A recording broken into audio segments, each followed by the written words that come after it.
Today on REI TV, we are going to be addressing probably one of the most commonly asked questions in all of real estate, which is, can you actually invest in real estate with no money?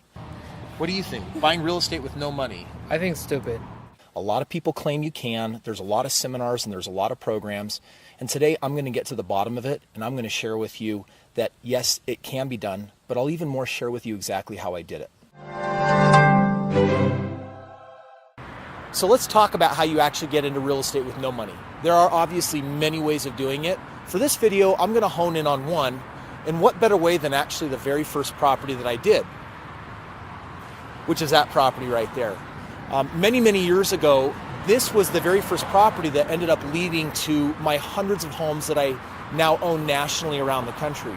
And the reality is most of the real estate I buy, I don't use any money. In fact, I don't even use any credit. Eric, what about you? Do you think it's possible? I think it's possible. I think you can have like a bank can help you or something like that, I guess, or a friend, I don't know. But I think it's possible. On this very first home, I'm going to actually share with you a strategy, though, where I actually used $3,000 that took me 14 months to save up. Now, why would I refer to that as a no-money strategy? Well, typically in real estate, if you're going to put 20% down, that can be $30,000, $40,000, maybe even up to $50,000 that you need for buying a single-family home below the median.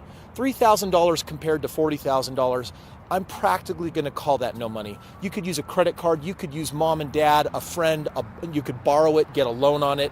It's a very small sum of money compared to the big game of real estate.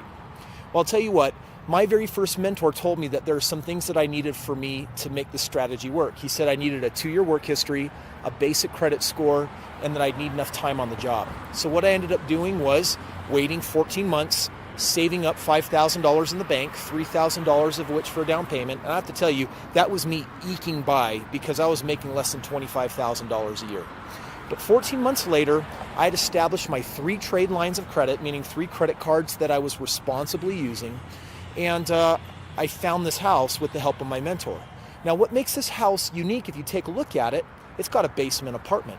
And this house was worth at the time about $150,000, and I bought it for $110,000.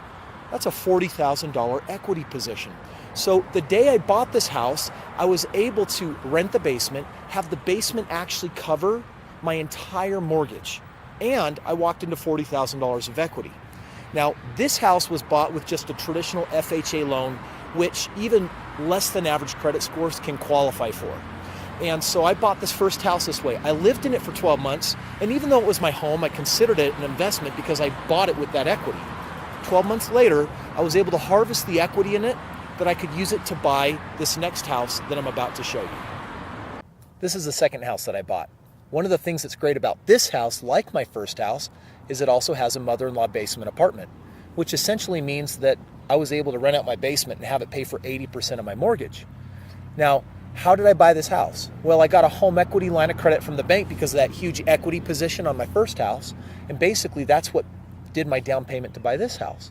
Now, my first house turned into one of my first official investment properties, paying me over $500 a month of a residual income, meanwhile living in this house, and you can see it's a significantly nicer house.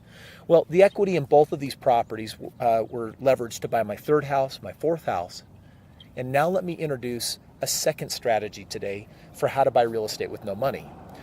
I used the equity in these homes to buy these 4 houses, but I had developed a new type of asset. It was a relationship asset. It was a capital asset where I was able to go to my relationships and say, hey, look at what I have done here in real estate, and they've chosen to partner with me. My first partner was my father-in-law. In fact, when I started buying my homes, I was so young, he thought I was crazy because I was a college kid. 4 homes later, though, he looked deeper into it, and he said, you know what, Chris, you're outperforming my 401k. What if I use some of my money and we partner up? You use your money, you use your credit, and I just keep doing the deals? Hey, that's a win-win. Well, I got up to about 10 properties. I was a senior in college, and I started thinking to myself, you know what I really need? I need more father-in-laws.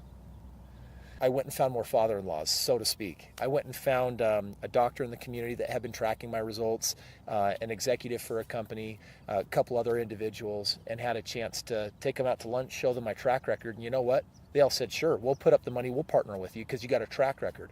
Ultimately, that's what led to hundreds of homes. So those are my 2 favorite strategies for doing real estate with no money. This is the third house that I've ever lived in. Those first two houses built that entire portfolio and made this possible. 8 years ago, my wife and I custom built this 10,000 square foot house, and our real estate has taken care of us to this day, basically getting into real estate with practically no money. And it all came down to having a game plan. Now, this is just one way that I know of to do this. And some of you watching this, I hope you steal it. I hope you copy it. I hope you use it. But there are many other ways of doing that. The whole point is, yes, you can do it, and have a very concrete game plan, and then act out that game plan. Stick to that game plan.